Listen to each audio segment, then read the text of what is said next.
Eh bien bonjour à toutes et à tous. Aujourd'hui nous nous retrouvons pour une toute nouvelle vidéo où je vais parler des stages à effectuer pendant le BTS diététique et plus particulièrement ceux à faire en restauration collective. Bonjour à toutes et à tous et bienvenue sur ma chaîne YouTube. Sur cette chaîne, tu trouveras du contenu sur la nutrition et sur le bien-être en général. Si cette thématique t'intéresse, n'hésite pas à t'abonner à ma chaîne YouTube, à liker cette vidéo et à la commenter.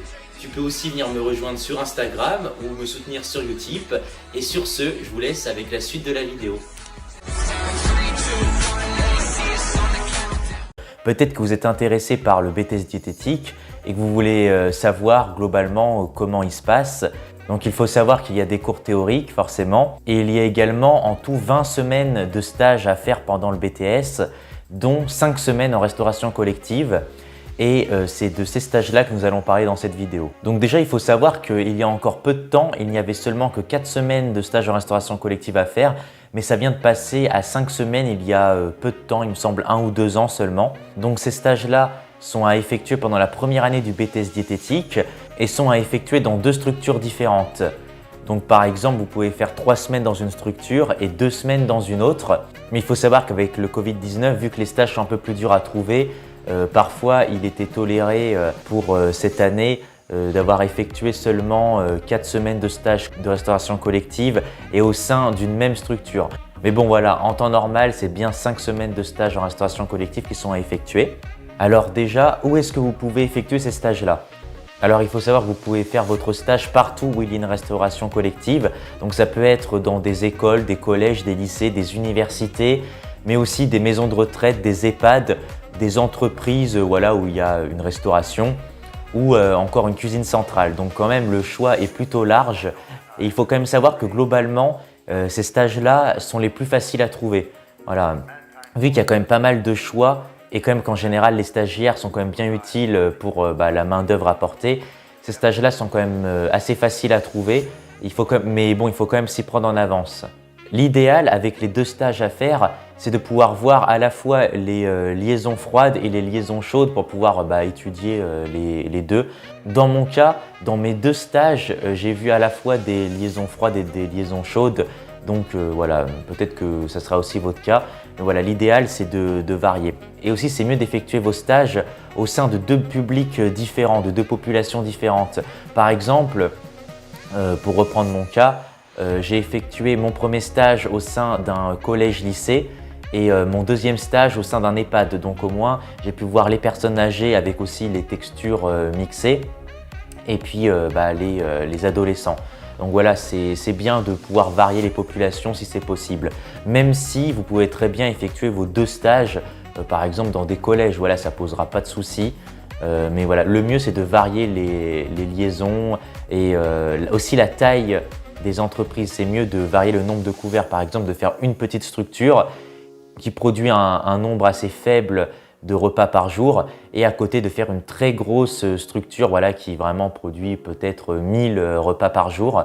Mais encore une fois, ce n'est pas obligé, il faut juste garder en tête que c'est mieux de varier au maximum les 2 structures. Alors maintenant, nous allons voir concrètement qu'est-ce que vous allez faire pendant ces stages en restauration collective.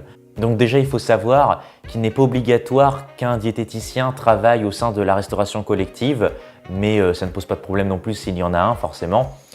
Et quand même, globalement, on ne va pas se le cacher, vous allez faire plus ou moins le métier d'un commis de cuisine. Donc déjà, vous allez devoir participer à l'élaboration des repas, aussi à la réception des denrées. Et bien sûr, vous devrez aussi participer aux tâches ménagères, comme voilà, le personnel. Il faut quand même garder à l'esprit que c'est un stage quand même qui se fait au sein d'un BTS diététique et non d'un CAP cuisine par exemple.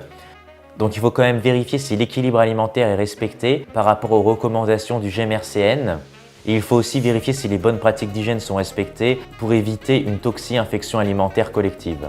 Donc il faudra quand même être assez vigilant aux faits et gestes du personnel pour pouvoir voir s'ils respectent ou non les règles d'hygiène.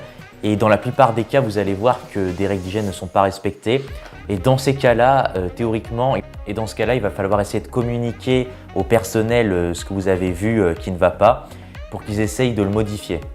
Même si dans les faits, des fois le personnel ne veut rien entendre, mais par contre il ne faut pas le préciser dans le mémoire. C'est-à-dire que même si vous tombez face à, par exemple, un chef de cuisine qui ne respecte pas du tout les règles d'hygiène et qui prend d'ailleurs des gros risques, eh bien, vous pouvez essayer de lui en parler. Mais si vous voyez vraiment qu'il est fermé à la discussion et qu'il ne veut rien entendre, d'un côté, vous avez fait votre boulot, voilà, vous avez communiqué ce qui ne va pas. Mais en tant que stagiaire, des fois, forcément, on ne prend pas au sérieux un stagiaire. Surtout quand, par exemple, c'est un chef de cuisine qui est là depuis 20-30 ans, donc c'est pas un petit stagiaire qui arrive, qui va refaire le monde, selon lui. Mais en tout cas, dans votre mémoire, quand vous parlerez de vos stages en restauration collective, il ne faudra pas dire, même si vous êtes tombé face à quelqu'un qui ne voulait rien entendre, que cette personne n'a pas voulu entendre vos explications et tout ça. En fait, il faut essayer de montrer que vous avez essayé d'apporter des solutions à ces problèmes-là.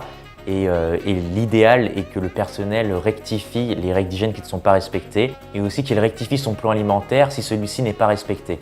Et aussi, ça va dépendre de vos structures, mais parfois on va vous demander carrément de corriger directement les plans alimentaires de l'entreprise ou de faire des plans alimentaires et des menus pour les prochains mois. Parfois, ça va être le cas, parfois ça ne va pas être le cas. Mais dans tous les cas, il va falloir quand même que vous demandiez un certain nombre de documents pour votre mémoire et pour pouvoir le rédiger pour vos annexes, etc. Donc déjà, en soi, mieux vaut prendre plus de documents que pas assez. Donc dès qu'on vous propose de vous donner un document, dites oui. Voilà, ça ne sert à rien de refuser parce que peut-être que finalement, vous allez en avoir besoin. Mais en tout cas, le plus important à demander déjà, c'est le plan de la cuisine. Et si la structure dans laquelle vous faites votre stage n'a pas de plan, dans ce cas-là, il va falloir que vous le dessiniez vous-même et que vous le mettiez en annexe dans votre mémoire. Parce que voilà, les plans de cuisine sont à mettre dans le mémoire. Et c'est pour ça que si l'entreprise dans laquelle vous faites votre stage n'a pas de plan des locaux, dans ce cas-là, il est important de le dessiner limite pendant votre stage pour pas que vous oubliez comment sont faits les locaux. Et aussi, ce qui est très important à demander, c'est la liste des menus pour au moins 20 jours consécutifs pour pouvoir vérifier si les recommandations nutritionnelles du GMRCN sont respectées ou non et voir voilà, si les fréquences sont respectées ou non.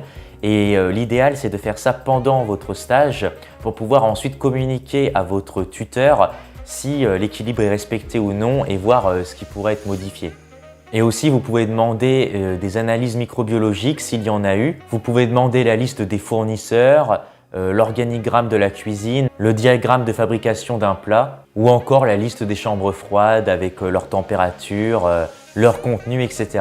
Et voilà, globalement, je vous ai dit le principal et essayez de prendre dans tous les cas le maximum de documents possible. Donc pour faire le bilan sur ces stages-là, selon moi et selon beaucoup d'étudiants en diététique, ce n'est pas les stages les plus intéressants et les plus enrichissants.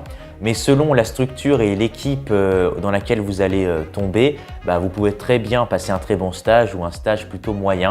D'un stage à l'autre, ça ne va pas forcément se passer exactement pareil sur les tâches demandées, mais globalement, vous allez devoir mettre la main à la pâte, même si vous n'allez pas forcément faire le job d'un diététicien en restauration collective.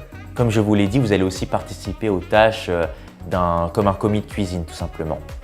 Donc voilà pour cette vidéo. Je pense aussi que je sortirai d'autres vidéos sur les autres stages à faire en BTS diététique. Et d'ailleurs, si vous avez des questions, n'hésitez pas à me les poser en commentaire. Et sur ce, on se dit à très bientôt pour une prochaine vidéo.